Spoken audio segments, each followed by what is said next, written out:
and one, and we are live. Yahoo! Welcome everyone to yet another episode of Live Stream Stories. My name is Brad Powell, and today we have this really cool topic. We have this topic that I am so passionate about. This is the thing that I have decided to dive in super deeply over this past year, and we're talking about last year, and going even deeper this year, and that is all about how do you produce and host a really outstanding video podcast. And we really need to push the envelope on this, because calling a video podcast is sort of putting it in this lane where it's attached to the podcasting world. We're actually a video podcast, and in this case, a live video show is in a category all by itself. And the thing that I think is so cool about video podcasting is that it takes all your content creation and it turns it into this main event where you're inviting people to come to your event, where you get to be the host and you get to interact with them and you get to have this ongoing conversation with this thing that you believe in so strongly, and you get to talk about all these other people who think the same thing that you do in terms of things that matter to them. You're all talking about this thing that really matters to all of you. And this is where you can go really, really deep. And it's where a lot of presentations like this that people are doing, just plain old live videos, are missing the mark. So today, and let me just do my adjustment here. I want to grab my captions so that you guys can see what we're talking about. Here it is, starting a video podcast. Yahoo! And I have brought my friend, my former client, my rock star video podcaster. Her name is Pieta Blakely, and she is working in the world of nonprofits. She's a nonprofit consultant. And during this last year, she and I had the honor, the amazing privilege of working with her to help her develop a video podcast that she calls Coffee Time with Masterminds. And she's going to tell you all about how this went. We're going to dive in deep with sort of like, why did she do it? How did she do it? Where did it go? What happened? All the rest, so that any of you, like, we're not bringing on somebody who is like the all-pro professional. I've been podcasting for 50 years and I know everything about sound and audio and video and everything. That's not it. Pieta is just like you. 10 months ago, she'd never done video podcasting. And now she is like a rock star. So let me just bring her on and she can tell you about some of her successes. So welcome to the show, Pieta. Thank you. It's great to be here, Brett. Right. So as we sort of unwrap this conversation, why don't you just first start by saying, like, what do you do and who do you do it for? That kind of thing. Sure. I'm a consultant and I work for mission-based organizations. I help them measure their outcomes and their impact. And normally, and all of my clients are organizations that are working to build thriving urban communities. So I work with a lot of programs that serve young people, people that might be in the education and workforce space, health space, equity, local community, economic development, things like that. Okay, great. So when, in the context of this, like, why did you think that doing a video podcast would be such a great idea? Like, what were you thinking when you started? What were you trying to make happen?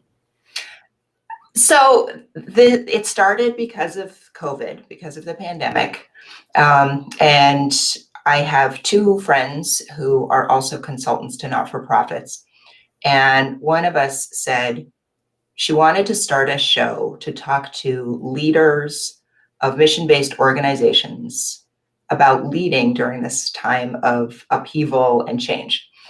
And we thought that we would do that for 6 or 8 weeks. We didn't realize that almost a year later we would still be doing this show. But that's how it started. We wanted to talk about what are the management considerations right now? How do leaders need to be thinking about pivoting and adjusting their organizations? and how do leaders think about their role as leaders in a time like this with so much change and uncertainty going on. Yeah. So, all right. So, and I just want to acknowledge we got some people here and they're commenting. So, you guys who are here and you're listening here already, I'd like to know from you: are you doing a podcast or a video podcast? So, if you're doing a podcast, just write podcast. If you're doing a video podcast, write video podcast. If you're live streaming but not yet doing a show with your streams, just write, yeah, I go live. And of course, anytime during this conversation, if you've got questions for us, go ahead and put them in the comments and we'll have time to address them as we keep going. So great to see you here. And boy, some people are here and they're speaking in Spanish. That's interesting. So Standing in My Truth says podcasting and live streaming. That's so great. Awesome. I'd love to. So go ahead, like if you want to, put a link in to any of the shows that you're doing. I'd love to be able to check them out and check and see what you guys are doing. I'd love to see that. So, okay. So one of the things that you mentioned in terms of getting started was you're talking about your colleagues. So you didn't do your podcast on your own. You actually got together with two other people to be co-hosts. So tell me, like, what was that like? Did you have misgivings about having a co-host, or you were thinking, oh no, this will be awesome? I thought, oh, this is going to be so much easier. The one of the hard things about going live, doing any kind of show or even a podcast is, how am I going to keep talking for this whole half hour? And with three of us, the time goes by really quickly, and we bring three different perspectives. So we've managed to make a show that's more conversational. We aim for an atmosphere that's like the three of us are just talking about hard things, and we acknowledge that we don't know everything. And sometimes we bring on guests to help us. So it's way easier, and it's easier to come up with show ideas. We bring three different areas of expertise to the show, and each of us is doing a third of the work. So.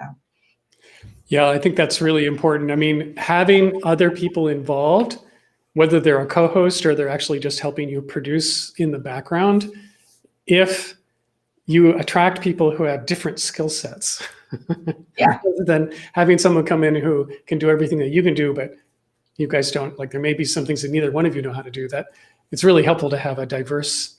Yeah, we bring different skill sets and different ways of thinking and talking about the issues. We also each brought different audiences. So we were able to build our initial audience by talking to each other's followers and email lists. Totally. Absolutely. Yeah. That's a really big advantage. And there's this kind of pressure.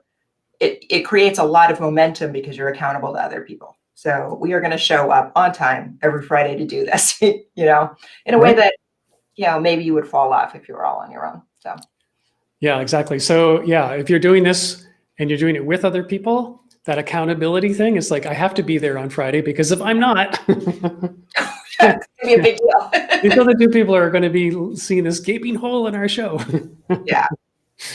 Okay. So how did you manage the show itself between the three of you? Like, do you guys take turns hosting, being like the main host, or do you take turns picking the topic of the show? How do you actually do that? Yeah, we pretty much rotate roughly. So one of us is the lead on a given show. And when it is your week, if you want to bring on a guest, you would talk to that guest and do all the coordination about that. And you do all of the show prep and the tiny amount of post-show work that we do. And we, obviously we trade around if we need to. But that way we are sort of rotating through our three areas of expertise. And then if we get to a topic where we all agree that we should talk about it and we don't know, then one of us will slot it into our week to bring on a guest. Okay. So, all right. So now let's segue into bringing on a guest. So you bring on guests pretty commonly. Like that's your Yeah. show is basically an interview show with people coming in who are nonprofit leaders. Mm-hmm. So tell me a little bit about that process in terms of, number one, how hard is it to get a guest? Yeah. And then number two, how do you go about pulling the best kinds of stories out of the guests that you have? So I think there are probably two different types of guests. Some are leaders who are in a mission-based organization who've done something cool or grappled with some problem that we think our audience is grappling with, and we bring them on to talk about it. Not like they're the expert, but they know everything, but here's one way that an organization has dealt with this. And then another type of guest that we bring on is experts about a subject. So we've brought on, for example, somebody to talk about finance and budgeting, somebody to talk about productivity, things like that. So those are our two main categories. And it's actually pretty easy to get people to come on the show. We reach out to people who are in our networks. We reach out to people that we're connected to on social media. And we say, hey, we see that you've been talking about this thing, have done this thing, have this new book that's come out. Would you like to come and talk to us about it? Most people say yes if they're able. And most people say that they really enjoyed the experience after they've done it. So it's really fun. And we have at this point kind of ironed out a workflow about inviting them, having them sign a little waiver. I do a prep conversation with them in advance just to see what part of the topic they get really excited about, and make sure that we design the show to address that angle. And we also get people to come on the show a few minutes early on the day of, we call it mic check, to make sure that mics are working, that cameras are working, and things like that. So it's a super easy process. Yeah, that's cool. So, okay, I'm wondering, so you have all these different guests. Has this evolved into an overarching narrative or premise for what you're trying to achieve generally, in this show, in this whole series that you're doing?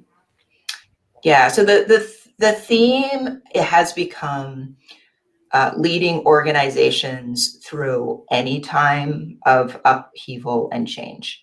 And we have gotten to the point where we are interviewing so many people and talking about so many things, and we're realizing that certain themes come up over and over and over, to the point that we are actually going to sit down and write a book about our findings during this time. Wow, that's exciting. Yeah. So that's a really positive outcome of having done this series, that you've done this series. It's become clear that what you're doing, like the work that you're actually doing by doing this series, is all about helping nonprofits in time of crisis. Mm-hmm. And as a result, you can take all this content and turn it into a book. Turn it into another resource. I mean, who else? We've been on air for 40 weeks now, almost a year. There are not a lot of people that have done an interview every week for 40 weeks about this specific issue. So we decided we know as much as anybody, and we're going to start writing down what we know. Yeah, wow, that's cool. That's so awesome. Yeah, I'm really excited about it. It's such a great outcome. Okay, let's go back and talk about the guests a little bit more. Okay, so you've been 40 weeks, which means that 40 guests at least. Yeah. And so something else has been going on with those guests, in that, I mean, out of the 40 or so, how many would you say you've met for the first time by having them on the show? Well, so because there are 3 of us bringing guests, for any show, at least 2 of us are meeting that person for the first time, right? Okay. So we're all Most of them. We're all expanding our network, but yes, I have absolutely had people that I've invited on the show that I had never met before. I invited them on the show who have come on. So I would say that there's a handful of people now that I'm thinking about it, yeah, 5 to 10 people that I did not know Right. who have come on the show. Either that, like, maybe we started talking on LinkedIn and had a phone call and I was like, hey, I think you're really interesting. You should come on the show. Or they've been a friend of a friend. We've had one guest on a show and then they've recommended somebody else who should come on the show. And we followed up with that person. So there are several people that we're getting to know. And that's also an exciting outcome this year, because of COVID and because networking events were canceled and nobody went to conferences. Having actually expanded our networks this year is really amazing. It was a fantastic opportunity. Yeah, right. So basically the guesting has, both increased and deepened your network of people during this time when we couldn't do any networking. Right. In a year of no networking. And that was my entire marketing strategy back in 2019 was going to networking events and following up with people. So all of my networking has really been online and around the show. And I have really expanded my network and I've really started to interact with some people who are important in my community who I really want to know as a result of being on the show. And another thing that's been great for us is that the caliber of the guests that we've been able to bring on has lent some credibility to the show itself and encouraged other guests to be amenable to coming on the show, and brought a new audience, because each of the guests that we invite on the show, we hope that they share it, and some have really shared it broadly. A lot of them are clearly inviting friends, so we get new viewers every time we have a guest on the show, and that's been really great for us. Yeah, excellent. That sounds very encouraging. All right, so when you go to do just this weekly series is done as a live stream. Yep. So where do you live stream to? We live stream to so many places because there are 3 of us and we all have our various platforms. So we're on Facebook for all 3 of us, Cynthia, Rebecca, and me. And then I'm streaming into a group that I have, and I'm also live streaming onto LinkedIn Live. And we're streaming onto YouTube. I think at least 2 different places on YouTube. So we're all the places. Yeah, that's so great. Yeah, and I'll just mention this whole thing of being able to do a series like this and then to multicast onto multiple channels. This is something that actually the sponsor of this series, my series, Livestream Stories, makes possible.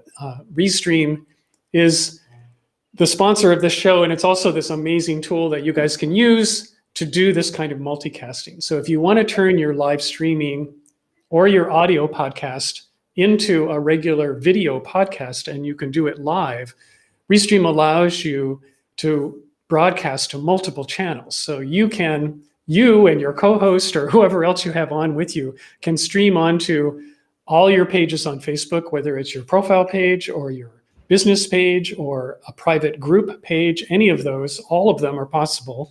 And then you can also be streaming onto YouTube, onto LinkedIn, onto Twitter even is possible. And if you are a gaming world, you can do it onto Twitch. I mean, all of these multiple channels. And so like right now, this feed, you guys, I can see you guys coming in. Some of you are coming from YouTube. Some of you are coming from Facebook. Some of you are going to come in from LinkedIn. And all of you are gathering here in this one place. So as the host, you are basically creating an event, a weekly event, and you're bringing all your friends. You're bringing all the people who follow you in your network that happens to be on Facebook together with maybe all the people who subscribe to your YouTube channel, and you can bring them together in the same place. And if you're doing this with your co-host or you're doing this with a guest, same thing. They can be inviting all of their people and all of their network from their various channels, and all of those collective audiences can gather together. And this is where your series and your broadcast can start reaching many, many more people. And so if any of you guys are interested in getting the Restream thing, I've got this link here, restream.io/join/showup. We'll get you started. You can start for absolutely free. And if you use this link, if you decide to upgrade into their professional level of service, you will get a discount. So thank you so much, Restream, for putting this show on. And right, there's the link. I'm going to leave this up for just a minute or two. And so you're multicasting in multiple places. Mm-hmm. And this is going out in different, arenas.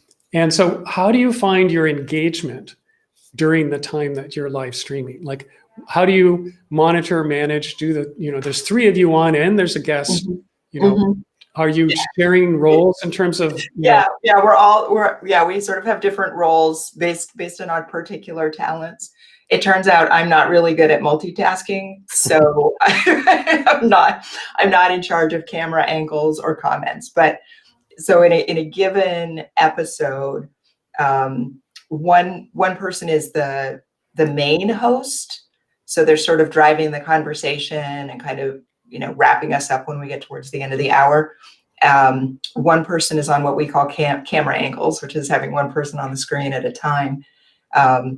And then another person is on comments. And so periodically through the show, we stop and address people's questions and comments. Yeah, great. Awesome. Yeah. So, all right. So now we're multicasting, we're engaging in conversation with people. And I'm wondering, in terms of,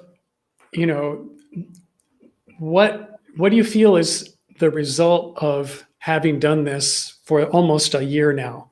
Like, in terms of yourself and or your partners who are in this, like, what has it done for the work that you're doing? What has it done for your visibility in the space, like in the nonprofit space? Hugely increased my visibility.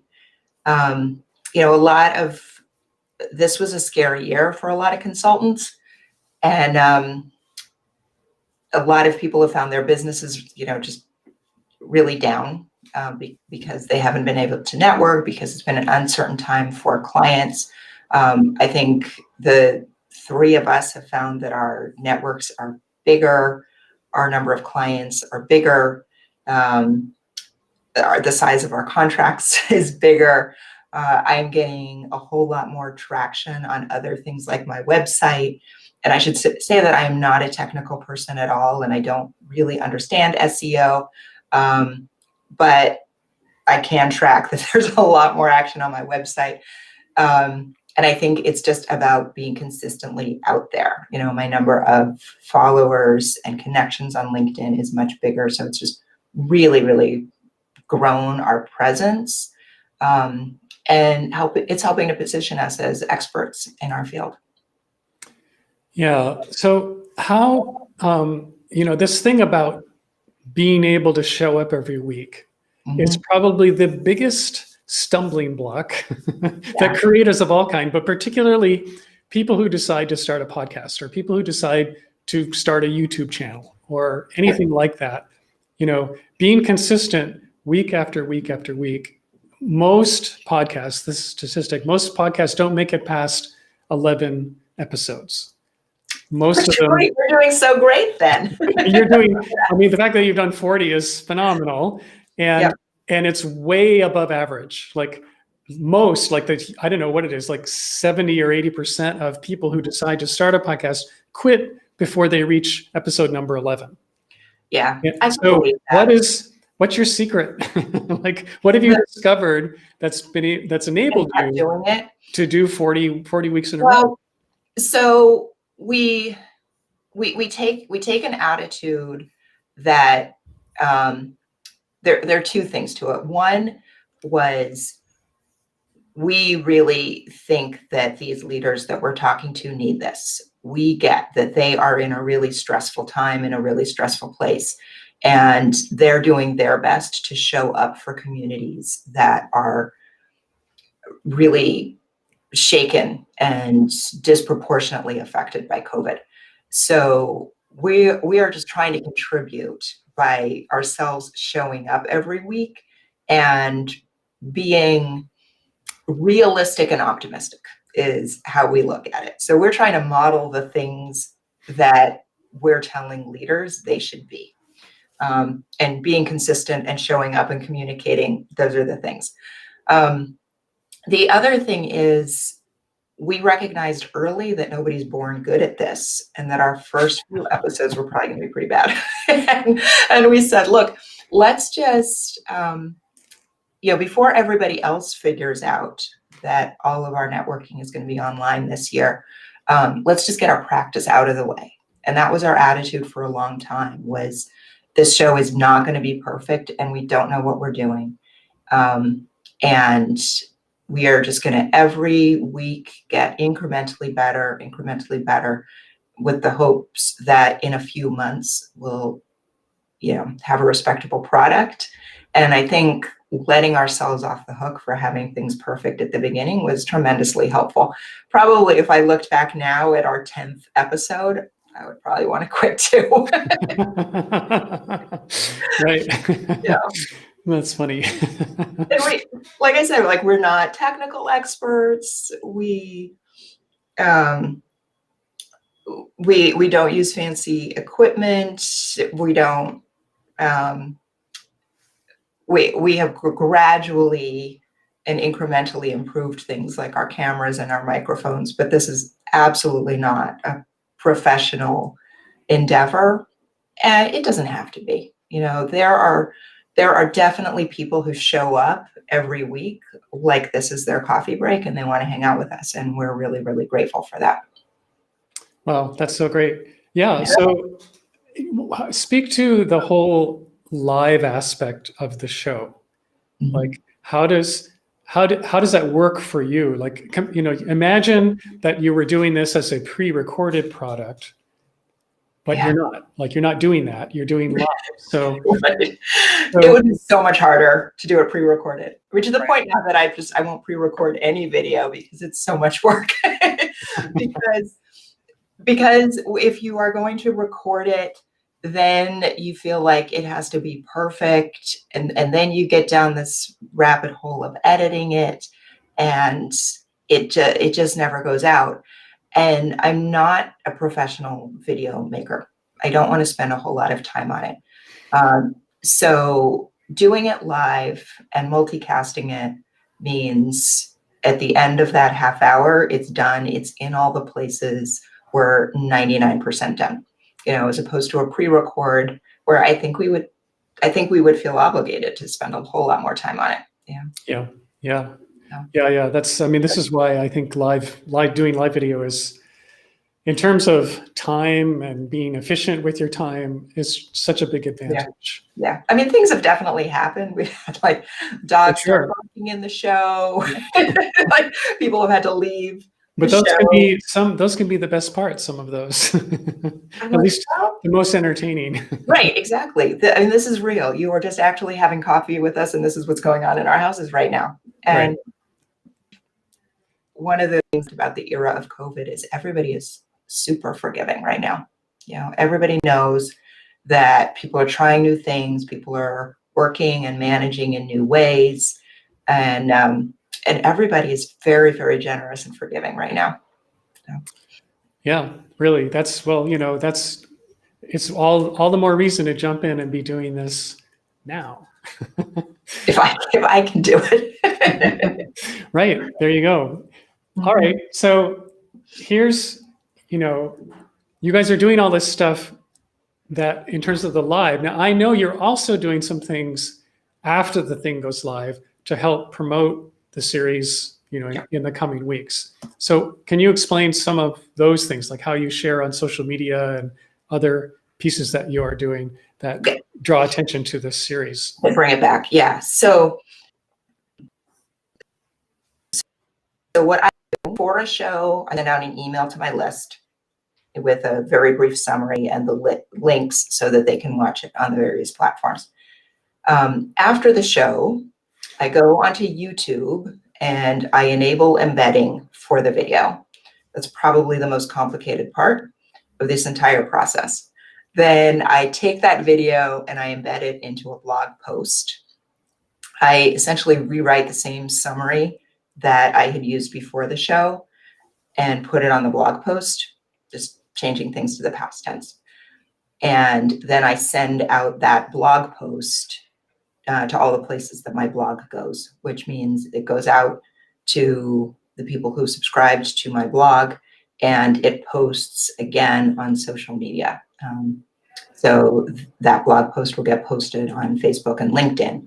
And that cycle means that I'm in touch with people once or twice a week, and it's creating a nice rhythm where I think people see, people get multiple opportunities to view it.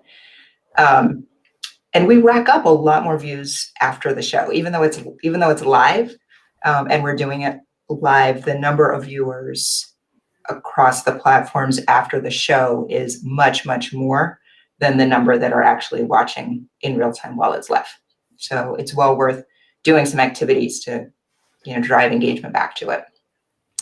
Oh, absolutely. Yeah. I mean, that's certainly true for this series. No matter how many people are here live, every week I'll get at least 1,000 and sometimes up to 4,000 or 5,000 views as on the replay of this same episode. Yeah, easily across all of the platforms. Yeah. So we've got a question here. Let me just show it. So I hope I'm pronouncing your name right. It's Jorge is saying, how do you make your script during your live streaming podcasts? We have, I should say another really great thing that happened that's related to this is we approached somebody and asked her if she would like to come on our show. And she came back to us and said, well, I'm really interested in talking to you guys, but your show is only half an hour, and I think that this topic needs an hour. So will you come on our show? So we have this amazing opportunity now to be guests on a different video podcast, which is fantastic.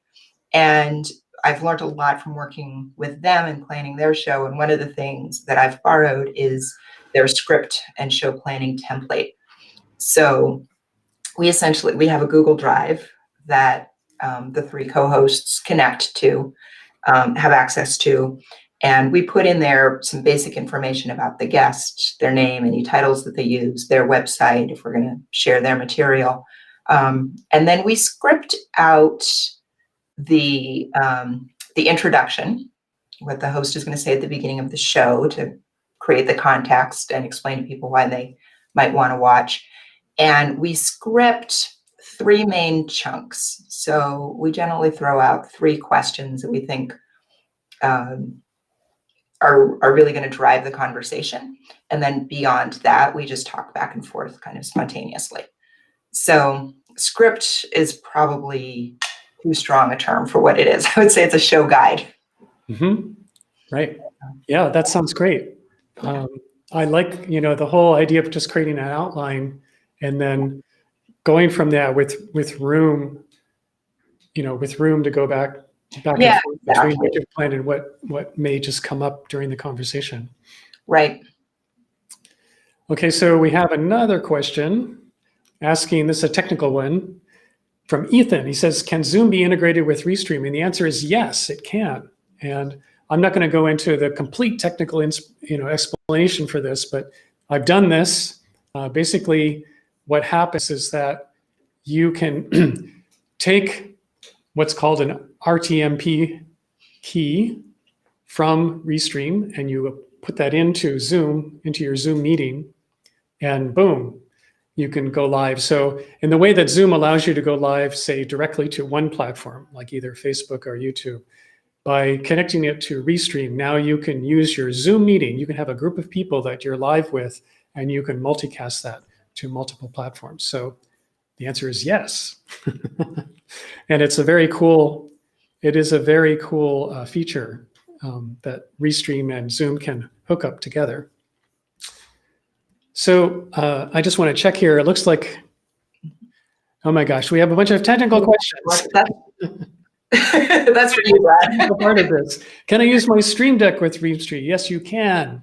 And like, you can use a lot of things. I'm going to make a suggestion though, is that you keep things simple. But Stream Deck sometimes simplifies things. And so instead of having to do, multiple things, you just push one button and then it does it. So for instance, the kind of shifting that I'm doing right now in terms of bringing these questions on and taking them off, I could set up a Stream Deck and the buttons on the Stream Deck would do that for me. Or if I had multi-cameras, I could use a Stream Deck that might switch between one camera and another. And these other kind of things that Stream Deck will allow you to do. So yeah, but we're talking about video podcasting.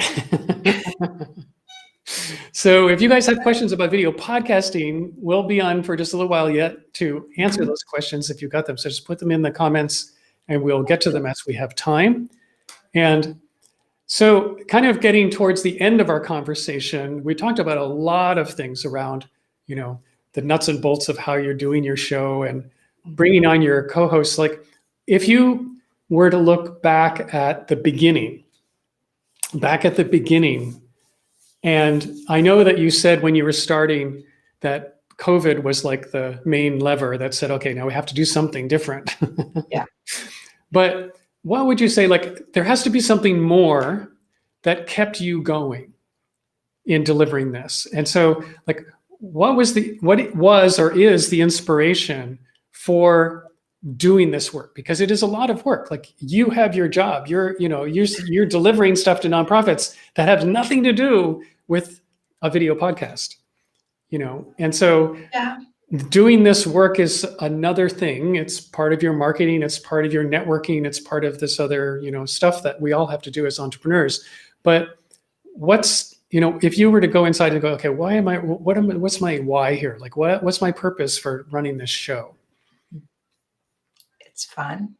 It is fun. I think Cynthia and Rebecca and I really enjoy each other and like working together. We are learning a lot through doing the show, through having guests on, and we enjoy having those people on and talking to them. We enjoy being a resource for people, and we really appreciate all the people all over the world that we're getting to know because of this show. It did take a lot of time. We've streamlined our process as we've been working on it, so that now I would say it's pretty reasonable. It's a couple hours a week, but it's an enjoyable part of our week. Especially this year, that there's so many fewer opportunities to connect. It's been fantastic. I think it's really been a really great outlet for us. I think there was really an opportunity in 2020 for everybody's worlds to get very small, to be very isolated, to not necessarily be thinking about new things or getting a broader perspective. And as a result of working on this show, we've had the opposite experience of the year in this way. We know more people. We are more confident about what we know in our field. We are more connected. We're very well connected with each other. We have this fantastic partnership that we leverage for all kinds of other things. And we get a lot of feedback that we're bringing value to people, and we value that a lot. Yeah, that sounds really great. That really sounds great. Yeah, I think, but we should not understate that it did take a lot of time at the beginning, right? And we have a few sort of guiding rules about how we work together in our partnership. We have an assumption of generosity and we have an assumption of abundance. So we're creating this shared asset that nobody is territorial about. I think that's important in the partnership. We are building something great, and we're just assuming that it's going to work out and that it's going to benefit all of us. And there is no, dividing or anything like that. So. Yeah. Okay. So we got one last question that I'll field here. The question is, how many times in a video podcasting, live stream podcasting in a week? What do you recommend? So you're doing once a week, is that right? We do once a week. Yeah. Yeah. I think that's as much as we could manage. Yeah, that's what I would recommend, especially if you're just starting, is I would, one time per week, that's it. There are people that I know of. Pat Flynn is one of them. He's been doing a show every day, every morning. He's been going live, and he just passed 300 episodes daily. Which each of them half an hour? Or? No, he's talked for an hour. He goes live for an hour every morning, has been doing it for the last 300 mornings, which is amazing. That is amazing. And, kudos to him for doing it. And when he goes live, he typically has many hundreds of people, sometimes over 1,000 people join him live every single day. If you're interested in checking out his show, he calls it the income stream, and it's all for entrepreneurs and how do you grow your business online. And he's basically just what you're talking about. He's created this really nice community of people who basically join together, and they have these conversations about one thing or another to do with creating healthy businesses. And they've been doing it every day for the last 300 days. But I don't recommend that. I don't necessarily recommend that that's the thing to do. Could be like if you really love going live and that's like your thrill and your passion, maybe you could do that. But I would start just this one time per week. Per week is fine, and doing it at the same day and time, I think has been very helpful. People know where to find it. And how to watch the show. And we actually have at least one viewer who is arranging her work week around it to make sure that she takes her coffee break when our show is on. So that's really helpful. Another thing we found is we don't need a brand new topic. After a few weeks, we thought, well, what are we going to, are we going to run out of things? But not everybody has watched every episode. So something could be adjacent. We can revisit a topic, and that's okay. And we can revisit a topic and bring on a different guest who will bring on a little bit of a different angle, and that's okay. Also, history has moved forward, so if we're talking about something that's particular about COVID, every month we're at a slightly different moment in COVID, and we could talk about the same topic at that moment. So sometimes we have topics that we have come up, talked about a couple of times. I think there are some topics that we could talk about monthly and bring on a different guest or a slightly different angle, and it would be important and useful to people. Yeah, I love that. I mean, that's absolutely true. Like things evolve so much, and with a different guest, you're going to get a whole different perspective. And, and I think every show that we've done where we've brought on a guest, at the end of the show, we've thought, oh my goodness, we didn't realize this topic was so big. There's so much more to talk about. We kind of barely start digging into it, so there's absolutely nothing wrong with doing it again, like cycling back on some things. Right. All right. So if there are people who are wanting to check out your show, what's the quickest, easiest way for them to go do that? Find Blakely Consulting on Facebook and follow me there, or find me, Pieta Blakely, PhD, on LinkedIn and follow me there. And the show is called Coffee Time with Masterminds. Right. So either one, Facebook or LinkedIn. Or YouTube. Blakely Consulting is also on YouTube. Blakely Consulting on YouTube. Great. Awesome. So great. That's cool. So, all right. Very last thing that I'll say is if there's somebody out there watching this, and we're going to speak to the future, like people who are watching this on the replay, if you're still hanging in there and you're going, wow, this is amazing, I want to do this, what would you say to that person who's, okay, now inspired to be like Pieta Blakely and start their own, they're not going to call it Coffee Time with Mastermind, but something else? Right. What would you say to them by way of encouraging words? Just do it. It is not going to be perfect the first time, but in 20 weeks or 30 weeks, you'll be 30 weeks ahead of the people that didn't start. And people don't need perfection, right? You are not trying to create a TV quality thing. You're just trying to talk to the other people in the world who are interested in the topic that you're interested in. And people will absolutely come and engage with you and really appreciate the time that you put into it. Yeah, that's so great. Well, and don't procrastinate.